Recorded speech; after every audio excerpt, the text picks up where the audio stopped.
자, 오늘 은혜 받으실 말씀입니다. 창세기 26장 12절부터 18절까지 있는 말씀입니다. 제가 가진 성경책으로는 구약성경 36페이지에 있습니다.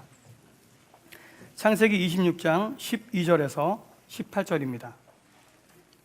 봉독해 드리도록 하겠습니다.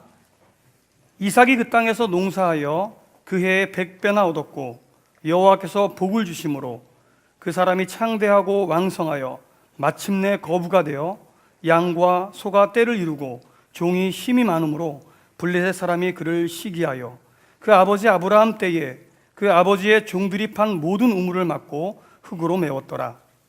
아비멜렉이 이삭에게 이르되 내가 우리보다 크게 강성한즉 우리를 떠나라. 이삭이 그곳을 떠나 그랄 골짜기에 장막을 치고 거기 거류하며 그 아버지 아브라함 때에 팠던 우물들을 다시 팠으니 이는 아브라함이 죽은 후에 블레셋 사람이 그 우물들을 메웠음이라. 이삭이 그 우물들의 이름을 그의 아버지가 부르던 이름으로 불렀더라. 아멘. 아멘. 할렐루야. 예, 오늘 참 기분 좋은 날입니다. 날씨도 많이 좋아졌고요. 예, 어제는 잘 주무셨죠? 근데 우리 잘 주무시는 분들 얼굴이 그래. 뭐 나쁜 일 있으세요? 예, 오늘 또 오랜만에 우리 베델 가족들이 여기저기서 이렇게 모여들었습니다. 우선 먼저 우리 그 김기순 권사님 자녀분들 어제 장례식 마치고 오늘 이렇게 참석하셨는데 장영모 안수 집사님 비롯해서 우리 형제들 가족들 같이 오셨습니다.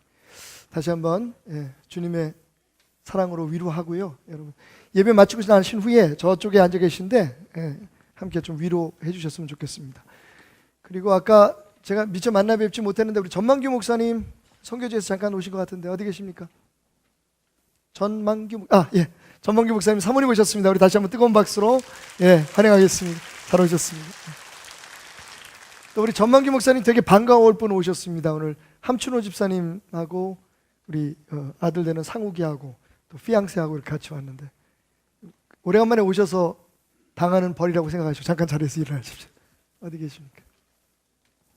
앞에 계시군요. 우리 함춘호 집사님 오셨습니다. 반갑습니다. 애들이 기타를 못 쳐요. 겁이 나가지고. 잘 오셨고요. 또 우리 그 순종이라고 하는 다큐의 주인공이죠. 우리 김은혜 선교사님이 원래 초등학교 교사세요. 교사 생활을 접고 지금 선교지에 가서 선교를 하고 계신데 원래 나라 돈으로 공부를 하셔가지고 어느 정도 기간을 채우지 않으면 또 그 책임을 다 하는 게 못하는 게 되기 때문에 그 책임을 다하시기 위해서 지금 나와 계십니다. 그 다큐 찍고 바로 나오셔서 내년 초까지 그 서울에서 있고 그리고 다시 이제 선교지로 돌아가실 텐데요. 이제 거의 매주 보게 될 것 같아요. 김은혜 선교사님 어디 계신가요? 일부 때 오셨군요. 보시면 격려해 주시고 정말 우리 베들교회 보석 같은 귀한 선교사님들 너무너무 감사합니다. 그 외에 항상 먼 곳에서 가까운 데서 자리를 지켜주신 여러분이 감사드리고 그동안에 우리 교회에서 제일 먼 데서 오는 사람이 아마 김병주 지휘자였을 거예요. 원주에서. 근데 이제 아니야. 우리 그 이화순 전사님하고 우리 장로님이 창원에서 주일마다 올라오십니다. 늦는 사람들 지금부터 내가 두고 보겠어. 물론 이제 창원에서 금요일날 오셔서 예배 마치시고 저녁 차로 또 내려가시는데 정말 대단해요, 그죠?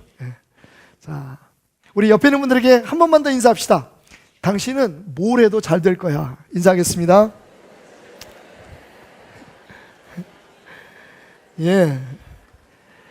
자, 오늘로써 될지어다 시리즈의 마지막 그 5번째 시간을 맞이하게 되었는데요.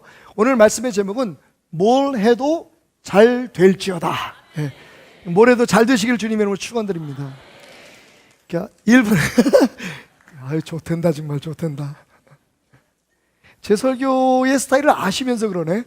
처음에는 이렇게 던져놓고 뒤에 갈수록 점점 무거워진다는 거. 오늘은 좀 여러분과 행복한 시간을 가졌으면 좋겠는데요.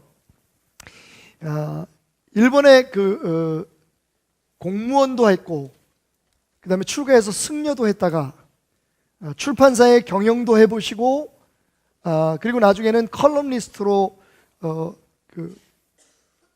일을 했던 마츠우라 에이코라고 하는 분이 책을 쓰셨어요. 그 책 제목이 뭐냐면 뭘 해도 잘 되는 사람의 쉬운 5가지 습관. 관심 있으시죠? 이분이 뭐 공무원부터 승려까지 안 한 것 없다, 아는 것 없이 다 하다 보니까 만나는 여러 사람들 중에 두 종류의 사람이 있더라는 거예요. 뭘 해도 잘 되는 사람이 있고 뭘 해도 안 되는 사람이 있고, 물론 그 중간에도 있겠지만, 그래서 뭘 해도 잘 되는 사람들을 관심 있게 보면서 그들의 습관을 보니까 다음과 같은 쉬운 5가지의 특징들이 있었다는 겁니다. 뭐 다는 소개할 수 없고요. 몇 가지만 소개하면, 먼저 뭘 해도 잘 되는 사람에게는 어디가 달라도 다른 점이 있는데, 먼저 하기 싫은 일을 하지 않는다는 겁니다.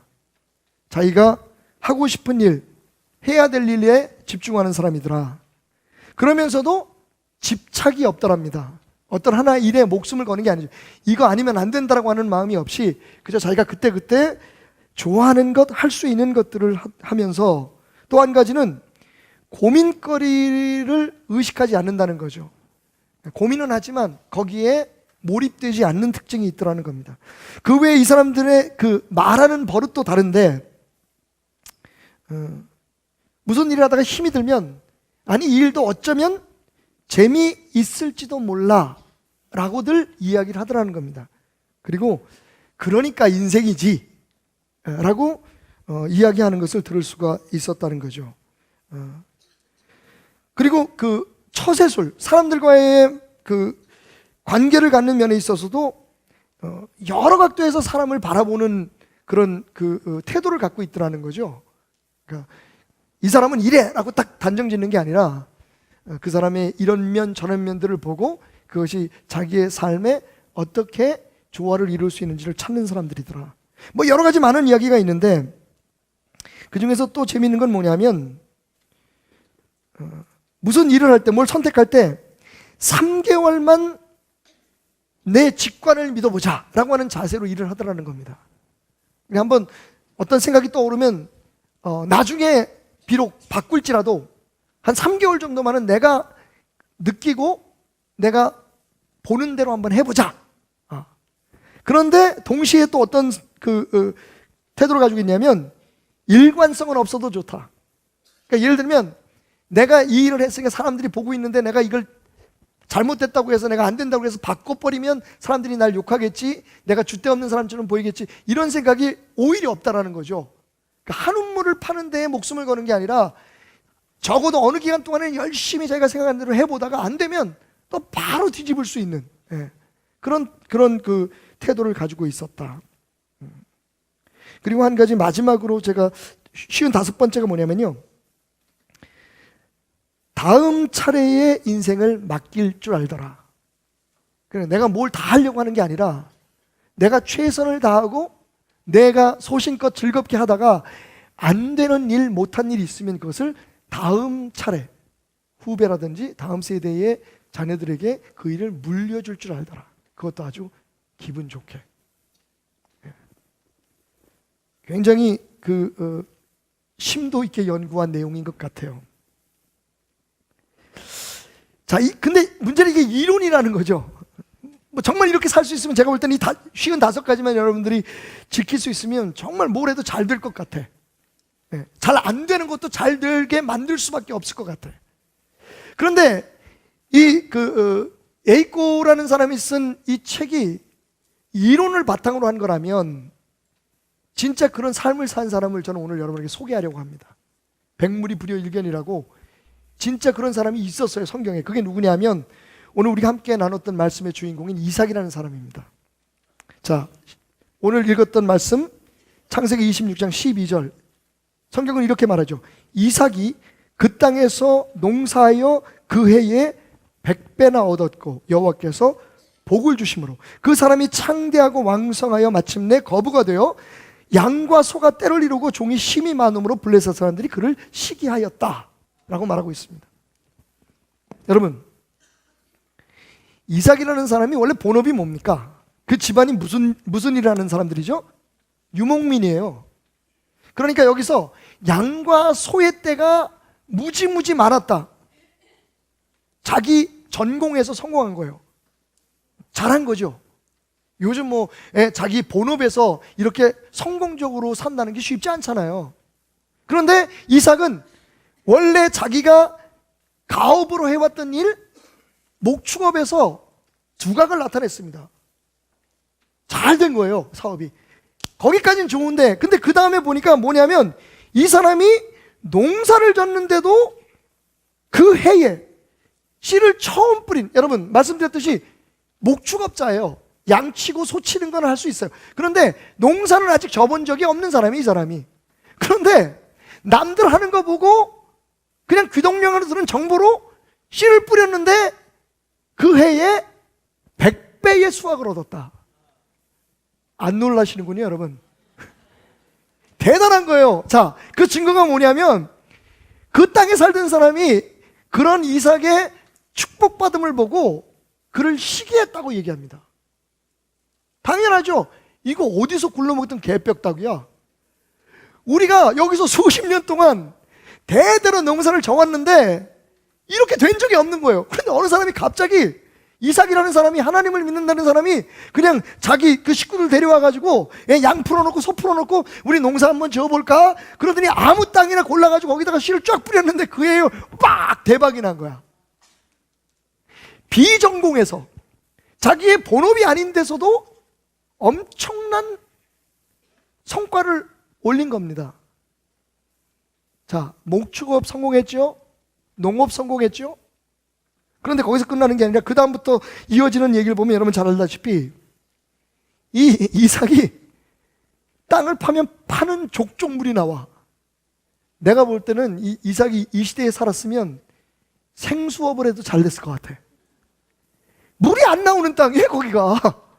그때 미치겠지? 이삭이 자기 종들, 자기가 판 것도 아니지, 뭐 종들한테 시켜서 야, 저기 한번 파봐. 파면 물이 나와.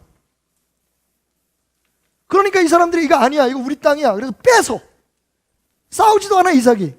그냥 가. 그리고 다른 데다가 또 파면 또 물이 나와. 여러분, 이삭에게는 대단한 기쁨이지만 그걸 바라보고 있는 주변 사람들한테는 미치고 팔짝 뛸 일이에요. 내가 떡볶이 장사를 하고 있었어. 장사 잘 안 돼. 근데 어떤 사람이 딱 들어오더니 거기 막 10개 정도 분식점이 있는데 장사 하나도 안 됐는데 딱 베델교회 교인 하나가 딱 들어왔는데 갑자기 들어오는 그 해에 100배의 매출을 올린 거야. 아멘 하기 전에 여러분, 열 받아요, 안 받아요? 그럼 이제 이렇게 먹으러 간 척하고, 떡볶이 먹으러 간 척하고 자기 집에서 잡아놓은 바퀴벌레 한 마리 이렇게 집어넣고, 이 바퀴벌레 나와서 바로 그런 거예요. 여러분 보세요. 마츠오라 에이코가 말한 뭘 해도 잘 되는 사람의 55가지 습관. 여러분, 이 습관이 이삭에게 있었는지 없었는지 모르겠지만 이삭은요, 자기 본업에서도 대박, 처음 해본 일도 대박, 거기다가 생각지도 않았던 일에도 대박. 정말 말 그대로 목축업이면 목축업, 농업이면 농업, 생수면 생수. 거기다가 여러분 나중에 뒷부분에 가면요, 놀랍게도 원수되었던 사람이, 그를 그렇게 시기했던 사람이 자기가 찾아와가지고 먼저 화친을 청해요. 인간관계에서도 대박. 이게 말하자면 뭘 해도 잘 되는 사람의 모습입니다. 자, 그렇다면 중요한 건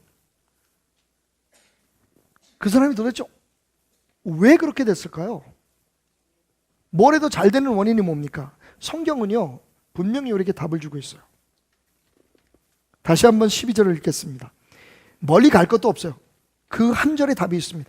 이삭이 그 땅에서 농사하여 그 해에 100배나 얻었고 여호와께서 복을 주심으로. 여러분, 55가지 그 습관을 가져도 우리는 믿습니다. 하나님이 하늘 보고를 열지 않으면 안 돼요. 우리가 한두 번 경험해 봤나요? 이건 분명히 될 거예요. 될 수밖에 없는 거예요. 근데 안 돼. 그런데 또 재밌는 건 이건 안 될 거라고 생각하고 별로 기대도 하지 않고 했는데 돼.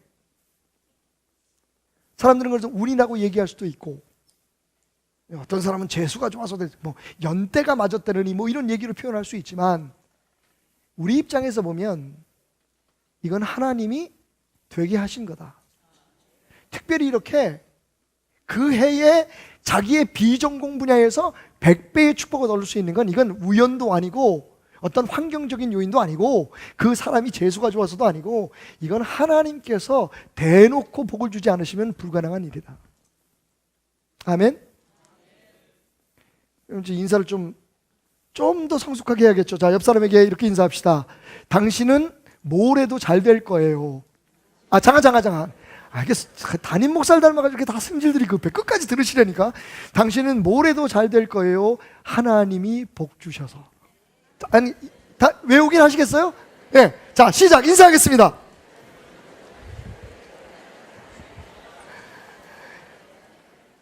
아멘. 뭘 해도 잘 되시기 바랍니다. 하나님이 허락하셔서 안 될 일도 되고 막힌 우물이 터져나는 역사가 있기를 소원합니다.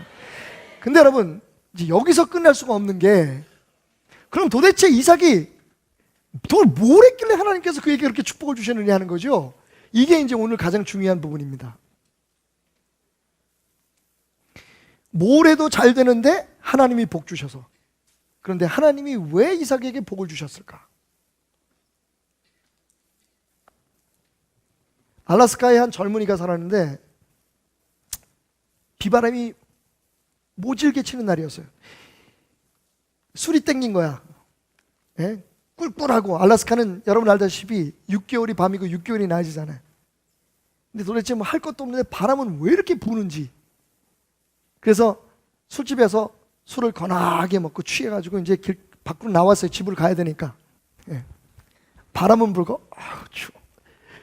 그래가지고 입고 있던 옷을 이렇게 벗어가지고 바람이 막 스며드니까 가슴으로 이걸 뒤집어 입은 거야. 그러니까 이 파카의 등판이 앞에 나오게, 그리고 뒤에 이렇게 해서 자크를 챙겼어. 그리고서 쉬어가다가 폭신한 눈밭에 그냥 누워서 잠이 들었어. 근데 한때의 사람들이 마치 그 시간에 이 청년이 잠자고 있는데 이렇게 지나가다 보니까 우와! 사람이 누워있는데 고개가 돌아간 거야. 한 사람이 외쳤어. 여러분, 이 사람을 살려야 됩니다. 이 사람이 고개가 돌아갔어요. 등판 쪽으로 얼굴이 왔습니다. 거기 있던 사람들이 우르르 몰려들어가지고 이 돌아간 고개를 확 돌려가지고 제자리로 놨어. 여러분 어떻게 됐을까요? 자, 이 이야기의 교훈은 술 처먹고 아무 데서나 자지 말라는 얘기가 아닙니다, 여러분. 이 이야기의 교훈은요, 고정관념이 사람을 죽일 수 있다는 거예요. 여러분, 그 고개를 억지로 돌린 사람들에게 무슨 탓을 하겠어요? 왜? 원래 파카는 어떻게, 잠바는 어떻게 입어요? 점퍼는요, 자크가 있는 쪽이 앞쪽인 거예요. 그러니까 이 사람들이 딱 볼 때 고개가 돌아간 게 맞지. 고정관념은 이렇게 사람을 죽일 수도 있고 자기 스스로를 죽일 수도 있습니다. 그런데 여러분, 이게 바깥 세상 사람들의 얘기가 아니라 우리 신앙인들의 이야기라면 여러분 어떻게 생각하시죠? 그럼 어떻게 설명할까요? 하여튼 꼭 우리 관리팀에서 이렇게 정리를 할 때 이거 박스 이게 뭐야, 예배 시간에. 그래도 오늘은 잘했어. 이게 좀 쓸 수 있을 것 같네요.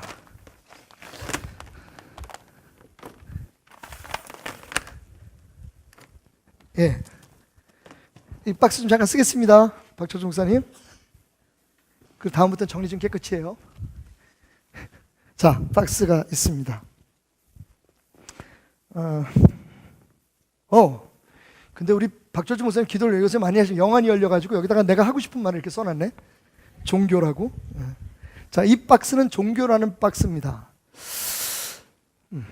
누가 만만한 게 윤재 형제님 잠깐 나오시겠습니까?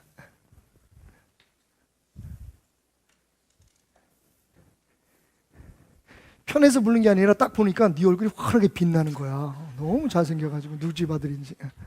자, 윤재야, 하나님 믿지? 교회 다니지? 열심히 하고 싶지? 들어가라.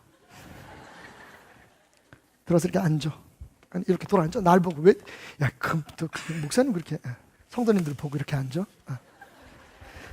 미안하지만 오늘 목사님 설교가 그렇게 길지 않을 거거든. 그러니까 끝날 때까지 거기 좀 앉아 있어. 자, 지금 우리 윤재는 너무 신앙생활을 잘하는 소위 종교적인 형제입니다. 근데 윤재야, 내가 그냥 널 그렇게 앉혀놓고 좀 미안해가지고 내가 목사님이 오늘 수고비를, 야, 교회 나오면 다 돈 내고 가지, 그냥 가. 넌 돈 버는 거야. 근데 여기다 넣을 거야. 가져가. 설교 끝나기 전에. 야, 노력이라도 좀 해봐야지. 10,000원이 10,000원 가지고 안 되는구나 너. 자, 20,000원. 축복이다. 영광이다. 네. 여러분, 이 상자가 우리가 가지고 있는 종교에 대한 고정관념, 종교의식이라고 얘기하십시다. 이걸 하면 이렇게 돼, 저걸 하면 저렇게 돼, 하나님을 믿는 사람은 이래야 돼, 이런 사람은 참 하나님을 잘 믿는 거야. 우리 나름대로 가지고 있는 이 종교의 박스라는 고정관념이 있어요. 아버지가 나 째려보고 있어 지금. 이따가 카페 가서 차 한 잔.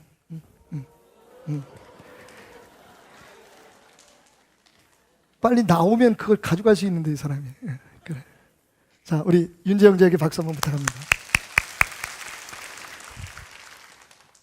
예를 들면 기도 많이 하면 더 많은 축복을 받는다. 한편 일리가 있는 말이지만 다른 말로 말하면 그 기도의 양이 진짜 기도가 아닐 때는 의미가 없다는 거죠. 저는 이렇게 그걸 바꾸고 싶어요. 기도하되 바르게 해라. 그게 중요하죠. 또 주일, 새벽, 수요일, 금요일 예배를 빠지지 않는 사람은 하나님을 진짜 잘 믿는 사람이다. 여러분, 정말 하나님에 대한 열심이나 열정, 갈망 없이는 그렇게 못해요. 그렇지만 그렇게 예배만 잘 나온다고 해서 그 사람이 하나님을 잘 믿는 사람이라고 말할 수도 없습니다.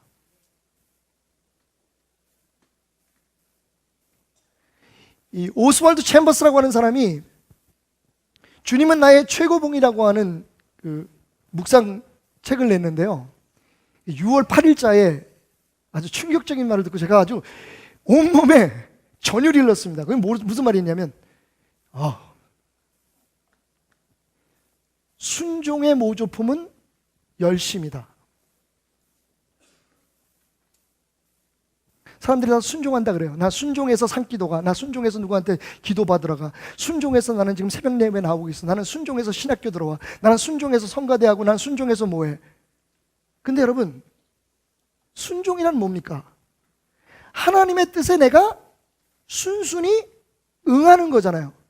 하나님의 계획과 하나님의 인도하심을 내가 받아들이는 거잖아요. 그런데 대부분 우리가 말하는 순종이라는 건 내 열심일 때가 많다는 거예요. 내가 이렇게 하면 하나님이 기뻐할 것 같아. 내가 저렇게 하면 하나님이 기뻐할 것 같아. 내가 이렇게 기도하면 응답받을 것 같아. 내가 누구한테 가서 안수받고 예언받으면 내가 성공한대. 이게 고정관념인 거죠. 이게 상자인 거죠. 여기 앉아있으면 사실은 굉장히 편해요. 그런데 문제는 뭡니까? 우리의 신앙은 잘하지도 않고 정말 우리가 기대하는 것과 달리 하나님의 사랑을 받지도 못합니다. 왜? 그건 하나님이 원하시는 것이 아니기 때문에. 그러면서도 사실 우리는 여기서 벗어나지 못해요. 벗어나기가 참 어렵습니다. 여러분, 예수님이 십자가에 못 박히신 이유가 뭐죠? 당연하죠. 그건 죄인인 나를 구원하기 위해서 내 죄를 대속하시고 나를 구원하시기 위해서 십자가를 지셨습니다. 이건 불변의 진리인 거죠. 그래서 우리가 예수님을 믿는 겁니다. 그런데 사실은 직접적인 이유는요, 마태복음 26장에 보면 그 당시에 종교인들이 그 당시에 자신들이 만들어 놓은 상자에서 모든 사람들을 옴짝달싹 못하게 하면서 자신들의 이익을 취하고 자신들의 그런 어떤 권위를 누렸던 그 사람들이 예수님을 어떻게 하든지 잡아 죽여야 되겠어. 그래가지고 심지어는 사람들을 고용을 해가지고 이것저것 그들이 들었다는 얘기에 대해서, 예수님에 대해서 고발하는 내용들을 듣는데 이게 하나도 영양가가 없는 거야. 예수님을 죽일 만한 얘기들이 못 되는 거야. 그래서 심지어는 거짓 증언까지 하게 만들었는데 그것도 안 먹히는 거야. 그런데 결정적인 말 한마디가 나왔어. 그게 뭔지 알아요? 예수님께서 요한복음 2장에도 나오지만 뭐라고 말씀하셨냐면, 예루살렘 성전을 바라보면서 말씀하시기를, 내가 이 성전을 헐리라! 이게 뭔 얘기야? 여태까지 하나님을 예배하는 유일한 장소예요. 여기만 하나님이 계신 거야. 여기서 예배드리지 않으면 다 가짜야. 그런데 그 성전을 예수님께서 헐겠다는 거예요. 부수겠다는 겁니다. 그리고는 또 말씀하시기를, 그리고 내가 3일 만에 이것을 다시 지으리라. 바로 이거야. 이건 블라스퍼미야. 이건 완전히 하나님에 대한 신성모독이야. 자기가 하나님이라고 얘기하는 거야. 그래서 사실은 그 죄목 때문에 예수님은 십자가를 집니다. 결정적으로. 이유는, 목적은 우리를 구원하시기 위함이었지만 사실은 빌미를 준 것은 성전을 허물겠다는 얘기예요. 여러분, 오늘 죄송하지만 이 못난 박태남 목사가, 성질 안 좋은 박태남 목사가 오늘 이 자리에서 대한민국에 있는 모든 교회들은 다 무너져야 됩니다라고 얘기한다면 여러분 뭐라고 생각하시겠어요? 지금 우리의 신앙은 잘못됐습니다. 다 부시고 정말 하나님 안에서 새롭게 시작합시다라고 얘기하면 여러분, 어휴, 장로교 없어져야 됩니다. 감리교 없어져야 됩니다. 교파가 어디 있습니까? 라고 얘기한다면 여러분, 금방 저는 이단이 될 겁니다. 지금 제가 그렇게 얘기한 게 아니라 그렇게 얘기한다면이라고 했습니다. 여러분, 갑자기. 그런데 여러분, 왜 우리는 그것을 지키고 있는 걸까요? 왜 그렇게 말하면, 여러분, 한 가지 정말 제 마음에서 우러나는, 진심으로 여러분에게 호소하길 원합니다.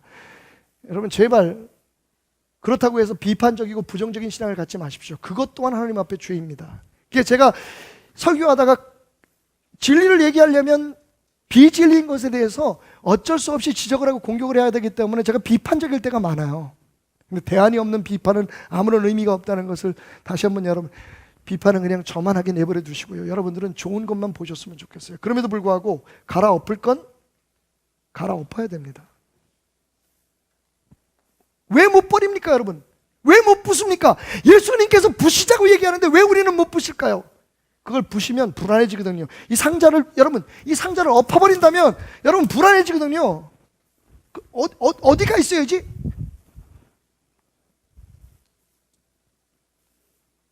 제가 왜 이렇게 말씀을 드리냐면, 오늘 이삭을 보세요. 여러분, 이삭이 뭐가 그렇게 특별합니까?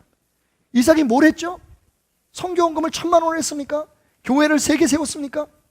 아이, 목사님 무슨 얘기, 그 시대에 그런 게 있어요. 아니, 제 얘기는 이를테면 그가 하나님 앞에 무슨 업적을 남겼느냐는 거예요. 그의 아버지 아브라함에 비하면, 그의 아들 야곱에 비하면 이삭은요, 아니, 오직하면 신학자들이 이 26장은 편집상 잘못된 거야. 이 사람 여기 들어가면 안 되라고 얘기할 정도로 정말 존재감 자체가 없어 보이는 사람이었어요. 그가 했다는 건 자기 아버지가 죽기 싫어가지고 자기 부인을 누이라 그래가지고 다른 남자 품에 안길 뻔한 그 실수를 반복한 것밖에 없어요. 여러분, 26장 쭉 읽어보세요. 한 거 없어요. 그 평생에 이삭은 그냥 조용한 사람, 평범한 사람이었어요. 어쩌면 오늘 스스로 생각하는 여러분 자신처럼 말이에요. 그런데 중요한 건 참 이상하게도 아브라함이나 야곱도 이삭 같은 복을 누린 적이 없다는 거예요. 뭘 해도 되는 축복을 누린 사람은 이삭밖에 없다는 거예요. 우리 입장에서 보면 아무것도 안 한 평범한 사람인데, 새벽 기도를 한 것도 아니고 1,000번의 기도, 1,000번제를 쌓은 것도 아니고 뭔가 특별한 게 아무것도 없어요. 그런데 여러분, 그 평범한 사람 속에 뭘 해도 잘 될 수밖에 없는, 하나님의 복을 받을 수밖에 없는 특별한 믿음이 있었습니다. 첫째, 그는 자기가 원하는 곳에 가서 하나님을 오라고 부르지 않았어요. 그는 하나님 속으로 자신이 걸어 들어갔습니다. 여러분, 우리 기도에 대한 잘못된 의식을 바꿔야 돼요. 기도 열심히 많이 하는 거 굉장히 중요해요. 성경은 우리에게 그걸 권하고 있습니다, 여러분. 쉬지 말고 기도해라. 무시로 기도. 그런데 여러분, 기도가 아니면 그렇게 해도 아무 소용 없어요. 그럼 뭐가 진짜 기도냐? 기도는요, 내가 하고 싶은 것을 하면서 하나님 앞에 날 도와달라고 하나님을 끌어들이는 거 기도 아니에요. 그건 이방 사람들도 다 해요. 그 불교에서도 그렇고 점쳐 치러 다니는 사람도 다 그래요. 내가 뭘 하고 싶어서 결정해놓고 하나님 오셔서 나 도와주십시오. 이거는 하나님을 내가 하려고 하는 일에 끌어들이는 거죠. 이거 기도 아니에요? 그럼 뭐가 기도입니까? 이미 하나님이 하고 계시는 일에 내가 들어가는 거예요. 그 일을 가지고, 그 소망을 가지고. 자, 오늘 말씀 봅시다. 26장 1절에 보면 성경이 이렇게 얘기해요. 아브라함 때에 첫 흉년이 들었더니 그 땅에 또 흉년이 들매 이삭이 그랄로 가서 블레셋 왕 아비멜렉에게 이르렀더니 2절 잘 들으세요. 여호와께서 이삭에게 나타나 이르시되 애굽으로 내려가지 말고 내가 내게 지시하는 땅에 거주하라. 그러면서 말씀하시기를 이 땅에 거류하면 내가 너와 함께 있어 내게 복을 주고 내가 이 모든 땅을 너와 내 자손에게 주리라. 내가 내 아버지 아브라함에게 맹세한 것을 이루어 뭐라든지 잘 될 수밖에 없는 사람으로 너를 축복하리라. 이런 얘기예요. 여러분, 하나님이 이삭한테 밑도 끝도 없이 너 애굽으로 내려가지 말고 여기 있어. 그럼 내가 복 줄게. 자, 왜 그러셨을까요? 이삭의 마음속에 무슨 생각이 있었다? 애굽으로 내려가면 이 기근을 피하고 이 어려움을 이겨내고 내가 다시 힘을 얻어서 잘 살 길이 있을 것이라는 생각을 갖고 있었다는 거죠. 하나님이 그 생각을 아시고 말씀하셨어요. 가지 말고 여기 있어라. 왜? 여기가 지금 내가 역사하고 있는, 너를 위해서 역사하는 현장이기 때문에. 여러분, 우리 신앙에 정말로 뒤집어 엎어야 될 가장 중요한 건 뭐냐면요, 우리는 하나님을 택배 기사로 오해하고 있다는 겁니다. 예를 들면 내가 이거 하고 싶어, 내가 저거 하고 싶어, 우리 아들 이 학교 가야 돼, 우리 집안은 이 일을 해야 돼. 자, 내가 먼저 가요. 그리고는 어떻게 합니까? 하나님 도와주세요, 제발. 어디 계십니까, 하나님? 예? 이 일 잘 돼 하나님의 영광 나타납니다. 제가 목사예요, 제가 장로인데요, 하나님 내가 이 일을 하는데 잘 안 되면 사람들이 뭐라 그러겠습니까? 하나님 오세요. Come on, God, come to me, come to my life and make it happen. 이게 이루어질 수 있게 좀 도와주세요. 여러분, 우리는 그게 기도라고 배워왔습니다. 무엇이든지 예수의 이름으로 구하라 그러면 이루어진다. 여러분, 저는 오늘 그것을 부셔야 된다고 생각합니다.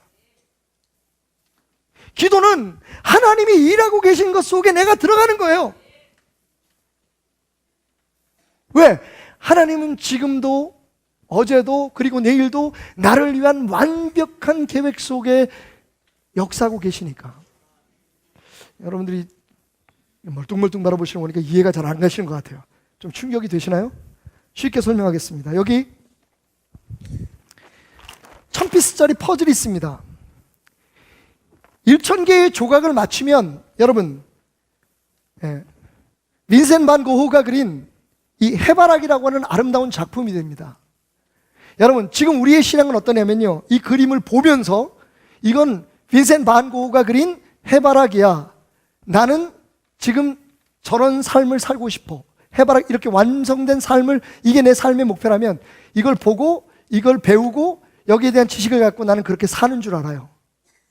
우리가 하나님의 사람이 된 것인 것에 대해 한치의 의심도 갖지 않습니다. 그런데 여러분, 이 그림을 보고 아는 것을 여러분이 이 그림이 된 거 아니에요. 어떻게 해야 될까요? 말씀드렸듯이 이 안에 있는 1000조각의 우리의 삶을 맞춰 나가야 돼요. 네?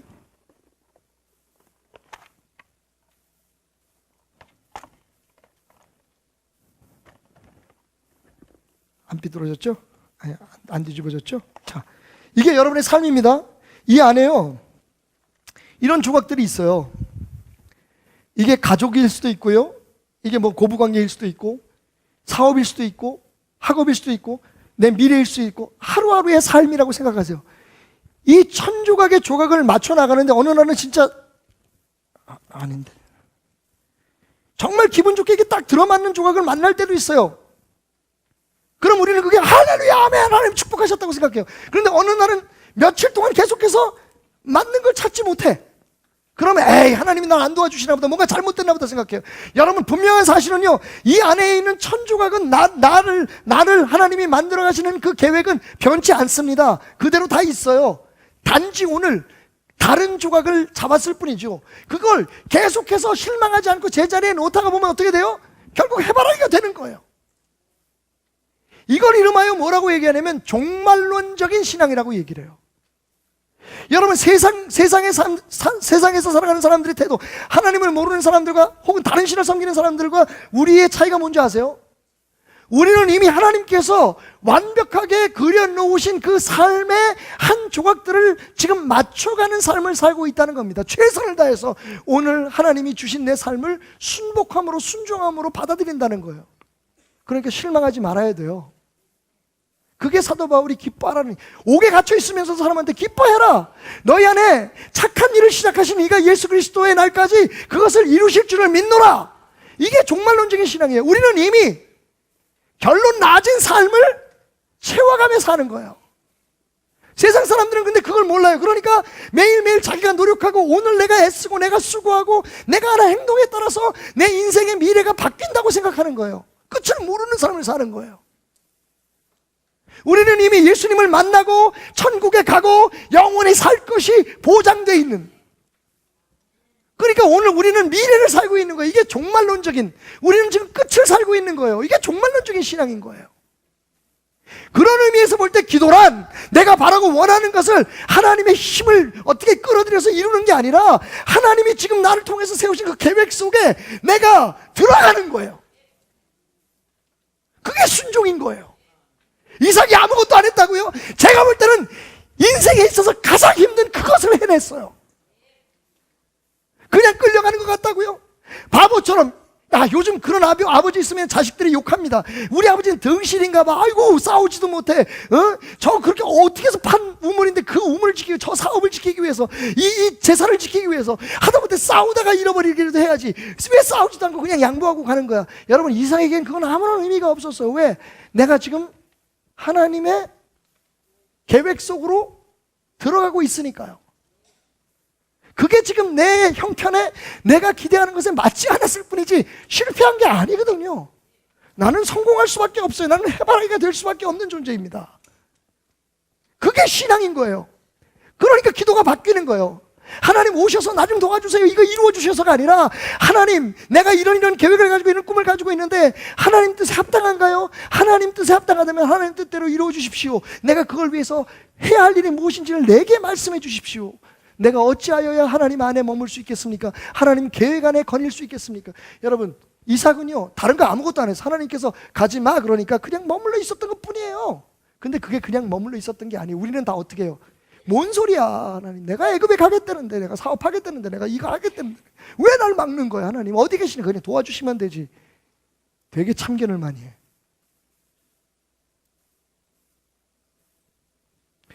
두 번째는요,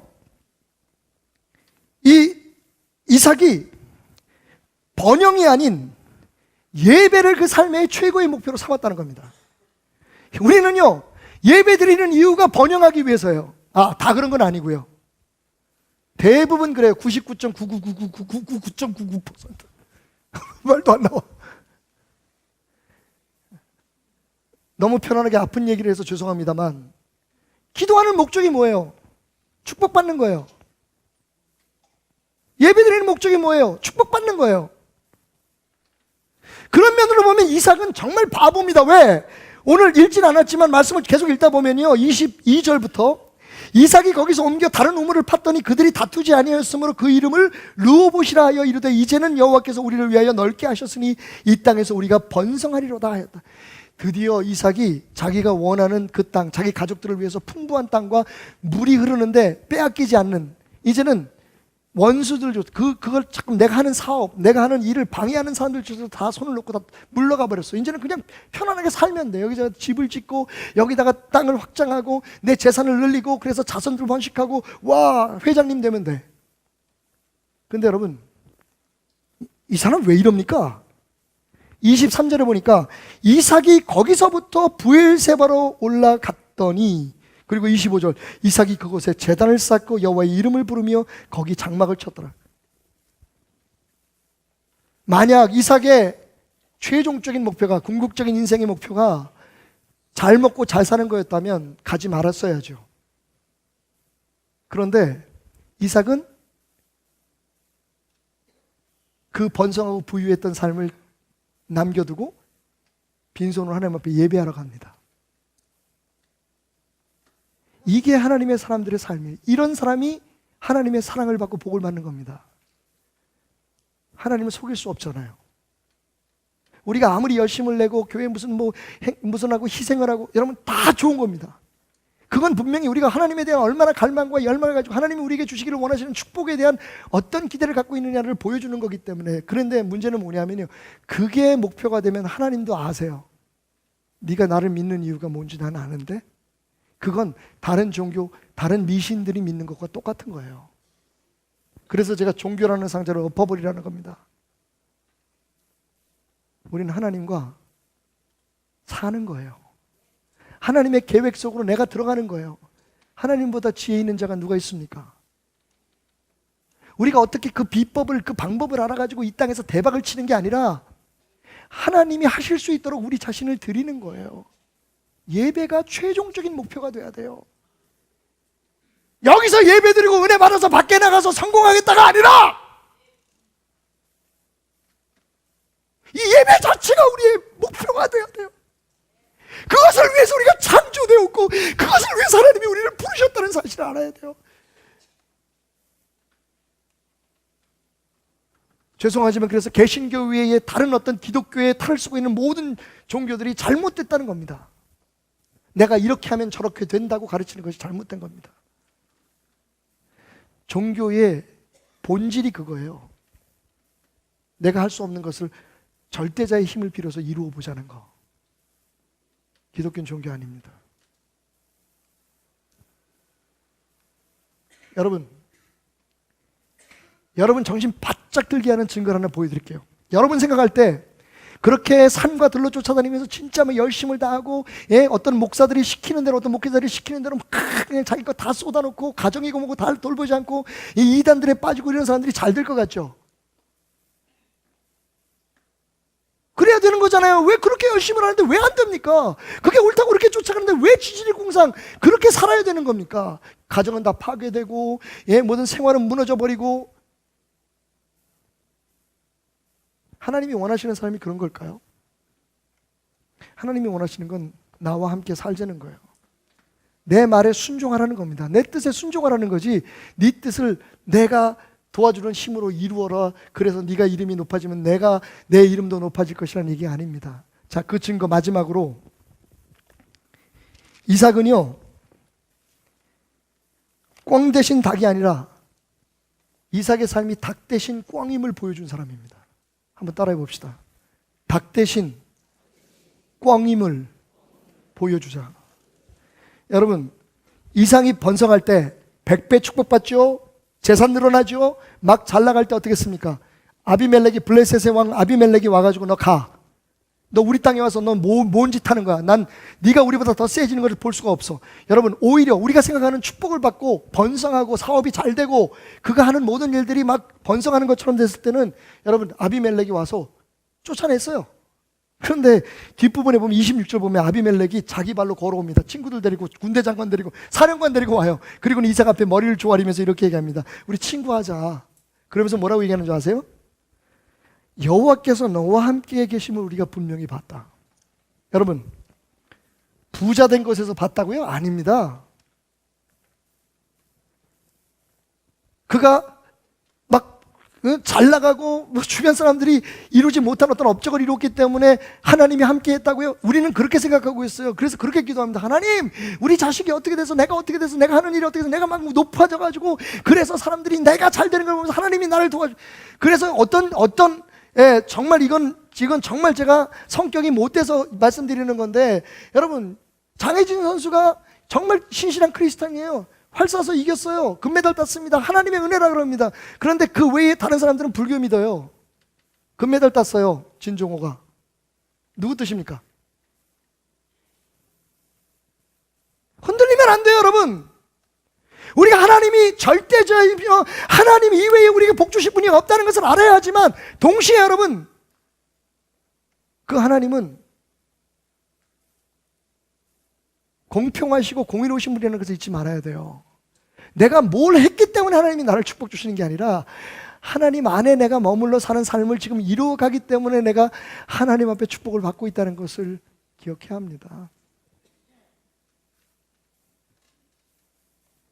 지난 목요일인가요? 우리 최석규 집사님이 YTN 라디오에 나왔어요. 네. 가끔 글을 보여주시는데 너무 좋았는데 마침 그 YTN 라디오에서 프로그램을 진행하시는 분들이 그 글을 보셨나 봐요. 그래가지고 대담을 하는데 여러 가지 말씀하셨지만 그 중에서 제가 확 와서 닿은 게 있어요. 이런 얘기를 하시더라고요. 분석은 생각을 하게 하지만 감동은 행동을 하게 만든다. 여러분, 제발 교회를 분석하면서 다니지 마세요. 이삭은 똑똑해 보이지 않습니다. 이삭은 분석하지 않았습니다. 어떻게 하면 하나님 앞에 축복을 받을까? 그걸 쫓아다니지 않았어요. 어느 줄에 앉아야 복을 받지? 어디서 기도해야 복을 받지? 누굴 찾아가야 복을 받지? 여러분, 이삭은 그런 거 한 번도 생각한 적이 없어요. 그냥 이삭은 하나님 안에 살았어요. 그리고 하나님을 감동시키고 사람들을 감동시킵니다. 어떻게 감동시켰죠? 분명히 그 정도 힘과 능력이 있으면 싸워서 자기가 가꾼 걸 안 뺏길 텐데 그냥 줘. 싸우지 않고 그냥 줘. 달래면 그냥 줘. 뭐 이런 바보가 있어. 이런 등신이 있어. 이러고 생각하다 보니까 이게 아닌 거예요. 그런데 이 사람이 가서 파는 것마다 잘 돼. 하는 것마다 잘 돼. 이건 하나님이 함께하지 않으시면 이런 성품이 있을 수가 없고, 이런 하나님을 의지하는 사람이 아니면 이런 믿음을 가질 수가 없고, 하나님이 아니면 이런 역사가 일어날 수 없는 거죠. 그러니까 자기 발로 걸어가서 무릎 꿇고 우리 친해지자야. 너 하나님이 여러분, 우리 베델교회가 부흥하면 믿는 사람들 그럴지 몰라요. 영웅주의와 성공중에 빠져있는 한국 교회는 그렇게 얘기할지 몰라요. 하나님이 베델교회와 함께하고 있다고. 그런데 세상 사람들은 그렇게 안 봅니다. 만약 그렇다면 여러분, 서초동에 있는 모 교회가 그렇게 우리우리하게 지는 걸 보고 사람들이 하나님이 계심을 봐야 되는 거잖아요. 저는 오늘 이 말씀이 지금 우리의 현재의 삶에서 일어나고 있는 거예요. 부흥하는 방법을 분석합니다. 예수님을 믿는 건 이런 겁니다. 비결을 알려줍니다. 축복받기 위해서는 1000번제를 드리십시오. 자네들 이름을 다 적어서 헌금을 내가지고 드려야 됩니다. 여러분, 그 마음은 너무너무 중요한 거예요. 하지만 그런 어떤 도식이나 그런 수학적인 프린시플에 의해서 우리가 복을 받는 거라면 여러분, 하나님 아닙니다. 3000번절에 고개를 돌리는 부처님이 아닙니다. 우리 하나님은 우리 아버지시고 여러분, 우리를 위해서 생명을 주신 분입니다. 근데 그 하나님을 장사꾼으로 생각하고 그 하나님을 사업 파트너로 생각하는 우리를 보면 하나님은 어떻게 생각하시겠어요? 그래서 이삭은 평범한 것 같지만 비범한 사람입니다. 이삭이 무슨 철야 기도했어요? 아브라함은 눈물로 기도한 적도 있고 야곱도 기도한 적은 있지만 이삭이 여러분 자기 부인 얻는 거 위해서 들판에서 묵상하고 기도한 것은 나와 있지만 그 외에 하나님 앞에 복 달라고 기도한 적 한 번도 없어요. 근데 하나님이 복을 막 쏟아부어 주십니다.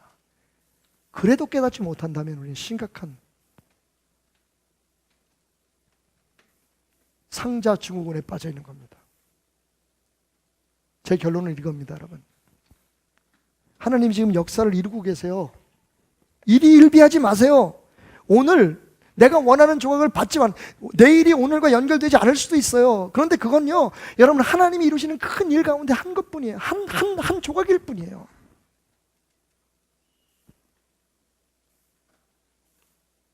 무엇을 해야 될까를 생각하지 마시고 어떻게 더 하나님 안에서 살 수 있는지 내 마음과 내 생각과 내 입술을 다스리는 것을 배우세요. 저는 55가지의 뭐든지 잘 되는 사람의 방법을 얘기하지 않습니다. 단 한 가지, 뭐든지 잘 될 수밖에 없는 사람의 진리를 말합니다. 하나님입니다. 이삭은요, 아무것도 안 한 것 같지만 대단한 것을 해내고 있어요. 하나님께 순종하는 겁니다. 삶의 모든 것의 끝을 예배로 만드는 겁니다. 내가 잘 돼도 예배 드릴 때에 적이 찾아왔습니다. 힘 있을 때에 굴복한 게 아니라 그럴 수 있어요. 근데 여러분 그때입니다. 돈 날라가 버리면요 사람들 다 등대고 떠나가 버립니다. 당자한테 했던 것처럼. 그런데 정말 어떤 어려움이나 어떤 이게 닭이야 닭. 하는 꼴 보니까 완전히 찌질하고 아무것도 못할 것 같은 바보인데 그런데 그 사람의 삶에 가만히 보니까 하나님을 섬기고 순종하는 꿩과 같은 성품이 있는 거예요. 그때 사람들은 감동하는 겁니다. 그럴 때 사람들이 움직이는 겁니다.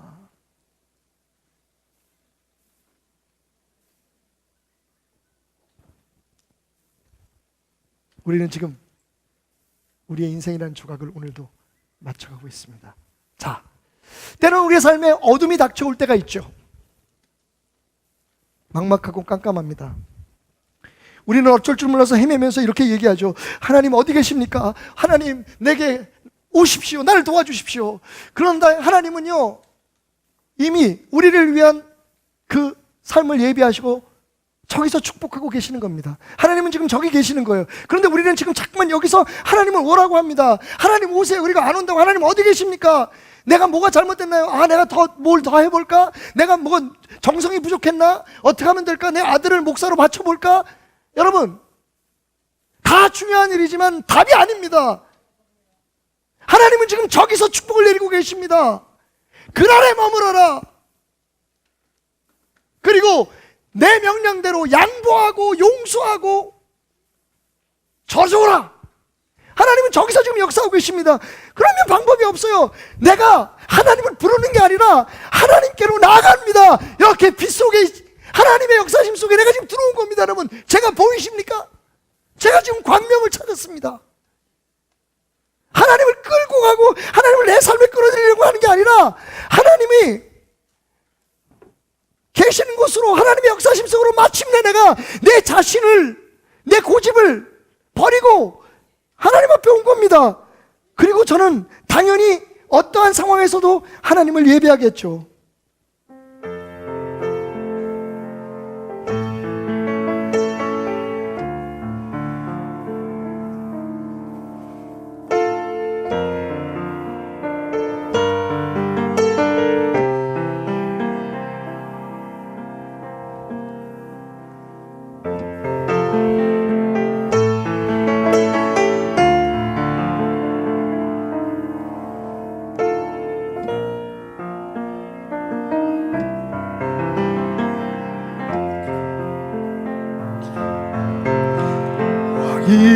이신 나의 하나님 내가 주를 높이고 영원히 주의 이름을